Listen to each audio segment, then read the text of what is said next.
Welcome to our English podcast. Let's practice speaking together.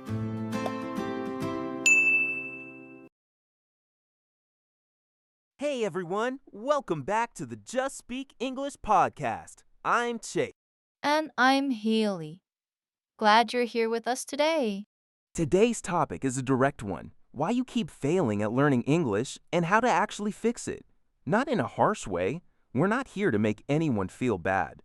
We're here because we think most people are failing for reasons that have nothing to do with intelligence or talent.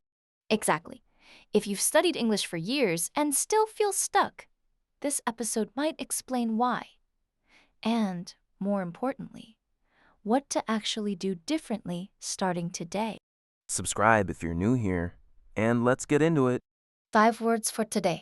First, plateau. A plateau is a period where you stop making progress, even though you keep practicing just as much as before.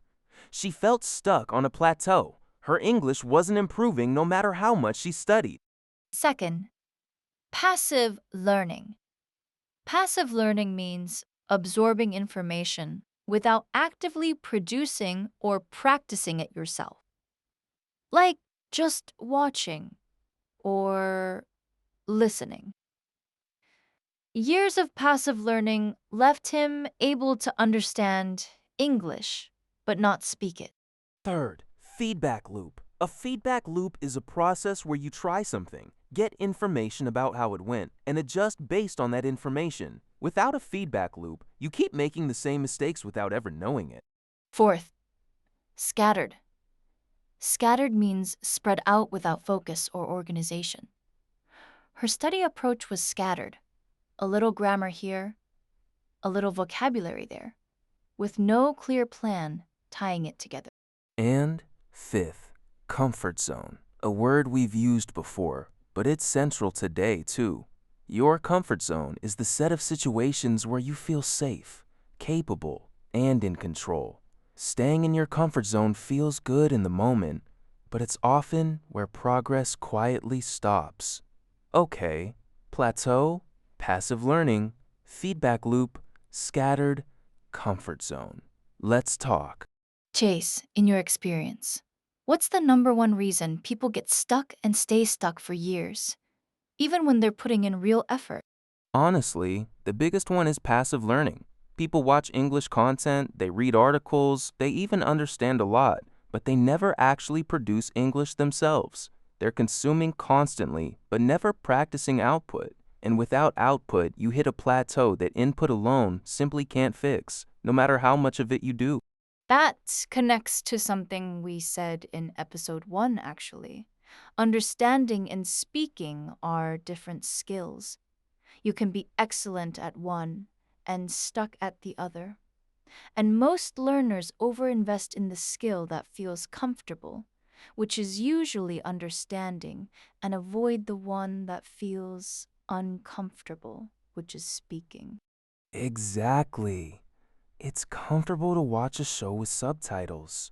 It's uncomfortable to have a real conversation where you might make mistakes in front of someone. So people naturally drift toward the comfortable thing.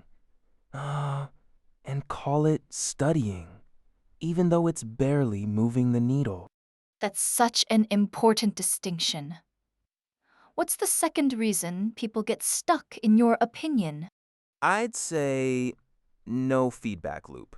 People study for months or years without ever knowing what they're actually doing wrong.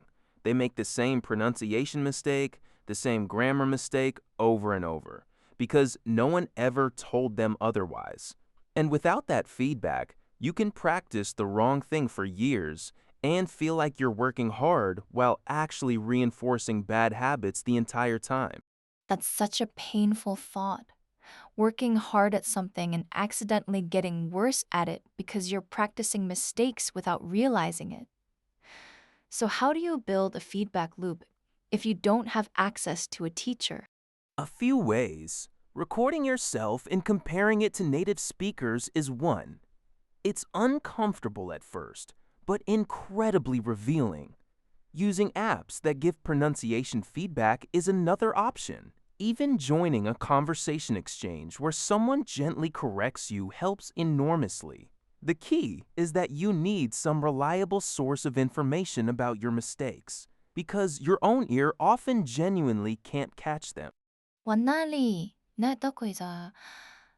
자, 나니가 거츠그 미면도 화이. 现在一起. 자, 现在我里뭔데? 니메가 몸이야. 现在现在. A scattered approach. This one is so common, and I think almost everyone has experienced it at some point. People bounce between 5 different apps, 3 different YouTube channels, a grammar book they bought 2 years ago and never finished, and a vocabulary list they made once and completely forgot about. There's no consistency, no clear path forward, just his scattered effort pulling in every direction at once. That's literally describing my first year of learning Spanish. 5 apps installed, 0 actual progress to show for it. We've all been there, honestly. And the fix isn't complicated. It's actually much simpler than people expect it to be. Take 1 or 2 main resources and genuinely commit to them for a meaningful stretch of time. Consistency with one method beats scattered effort across 10 different methods every single time, without exception. And I think there's a fourth reason that's less talked about: fear of feeling stupid again. A lot of advanced learners actually stop progressing because true progress means tackling harder material, where you'll inevitably feel less competent for a while. It's deeply uncomfortable to go from feeling confident with easy content to suddenly feeling lost again with harder content. So, people stay in their comfort zone, quietly repeating what they already know instead of pushing forward. That's such a deep point, and I don't think enough people talk about it. Growth almost always requires temporarily feeling worse before you feel better. If you're never occasionally confused or challenged by what you're studying, you're probably not actually growing. You're just maintaining. So let's bring this all together. Reason 1: too much passive learning, not enough output. The fix is to speak every single day, even just a little, even imperfectly, without waiting to feel ready. Reason 2: no feedback loop. The fix is to find some reliable way to know what you're actually doing wrong, whether that's a person, an app, or recording yourself regularly. Reason 3, a scattered approach. The fix is to pick 1 or 2 main resources and stay consistent with them for at least a few months before judging the results too harshly. And reason 4, staying inside your comfort zone. The fix is to deliberately choose content that's slightly too hard for you and slowly get comfortable with that uncomfortable feeling of confusion. And honestly, the fact that you're listening to this podcast right now means you're already doing several things right. You're getting consistent input. You're hearing natural conversation between 2 real people. And now you have a much clearer map of what else to add: output, feedback, focus, and a little healthy discomfort along the way. None of these fixes are complicated. None of them require expensive courses or perfect, ideal conditions to start. They just require some honesty about which of these 4 traps you're currently stuck inside of. And I think that honesty is actually the hardest part. Admitting that maybe you've been comfortable for too long, or scattered for too long, or avoiding output for too long. But once you name it clearly, the next step almost always becomes obvious. That's so true. Most people don't fail because the solution is unclear. They fail because they haven't been honest with themselves about which trap they're actually in.